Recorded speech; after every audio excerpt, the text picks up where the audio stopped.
things are looking a little bit rough for Kamala. If the election were held today, who would you vote for? Whoa, 48% for El Trumpo and only 47% for Kamala. I thought that she was a historic candidate, once in a lifetime opportunity, and that this was not just a giant fake climax from the left. Big problems ahead for Kamala. You can see the Silver Bulletin from natesilver.net. He came out, he says, things are looking a little bit rough for Kamala. Now, he's not going to come out and say it like that, but we'll take his unstated words for what he actually means. He says the mistakes here could cost Harris the election. A lot of people are very upset about this. There was also this New York Times Siena poll that came out that looks like this one, and this is causing a lot of ruckus out there. So it says New York Times Siena poll, September 3rd to September 6th. If the election were held today, who would you vote for? Whoa, 48% for El Trumpo and only 47% for Kamala. Wait a minute. I thought that she was a historic candidate, once in a lifetime opportunity, and that this was not just a giant fake climax from the left. Former President Trump and Kamala are now entering the home stretch. Debate is tomorrow, baby. And we're going to be streaming that puppy here. You better believe it. And says Ms. Harris now faces a sizable share of voters who say they still need to know more about her. But a national poll has come out saying 48 to 47% in favor of Trump. Within the margin of error, and now all the Biden people are looking back at Kamala and they're saying, we told you, maybe you should have stuck with Joe. So what if he can't think or speak or talk or walk? That's good enough for Democrats. Now, the national results are in line with polls in 7 battleground states that are going to decide the presidential election, where Harris is tied with Trump or holds slim leads, according to some averages. Taken together, they show a tight race that remains either candidates to win or to lose. So here are some of those numbers. Now, it's interesting because these actually don't look like they favor Trump,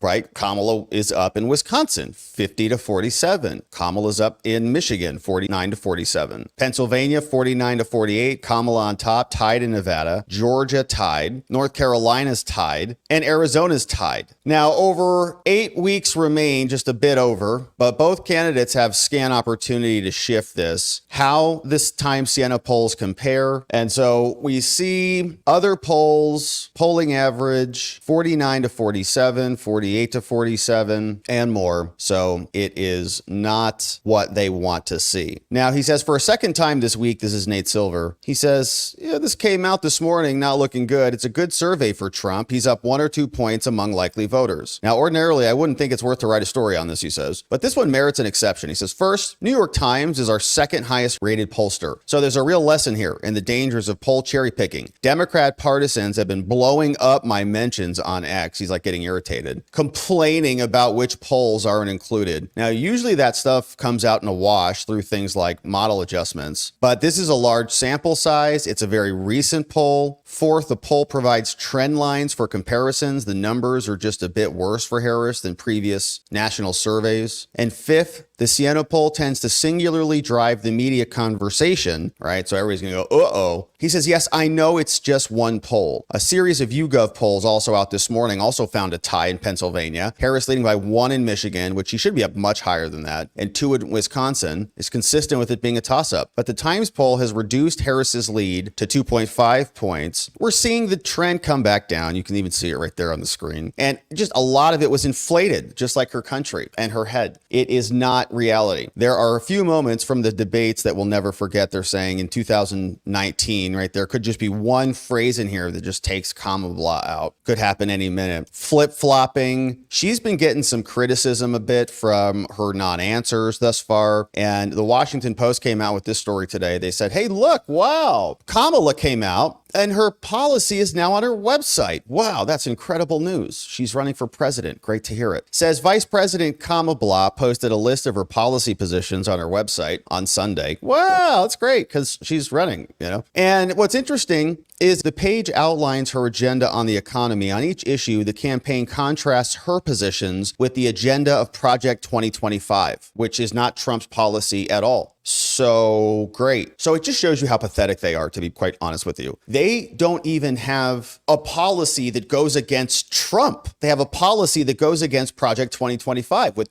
Trump has disavowed repeatedly. So they have to make it up. Like, dang, his policies are really good. We can't steal all of them. Like, we stole the no tax on tips. We stole some other stuff. So we just keep stealing stuff. They're going to think, well, we stole everything. That's terrible for us. So what should we do? Well, I know. Since his policies are so good, let's make up some fake, really bad policies that aren't his and blame him for those. And then we'll run against those. And they're all like, wow, that's so smart. Our voters are idiots. So they'll believe it. So yeah, do it. So then they're going to contrast it against Project 2025, which they warn could be a blueprint for Trump's second presidency, even though it's not on his website. It's on Project 2025's website. Trump has distanced himself from it, and I think the project has wrapped itself up. The page says Harris's economic policies are aimed at lowering the cost of everyday working needs, even though she's increased it. She wants to build on Joe's economic agenda, which has been terrible. She's going to extend all Americans the cap on prices of drugs. Okay. And there's going to be more, her tax policy, and so on and so forth. She's getting raked over the coals over a lot of it. Trump campaign attacked Harris on August, right? It's always an attack on her. In August, for not having a policy page on its campaign website. Now she's got one. Trump has a bunch of stuff, seal the border, end inflation, and many other things that make a lot of sense to many Americans.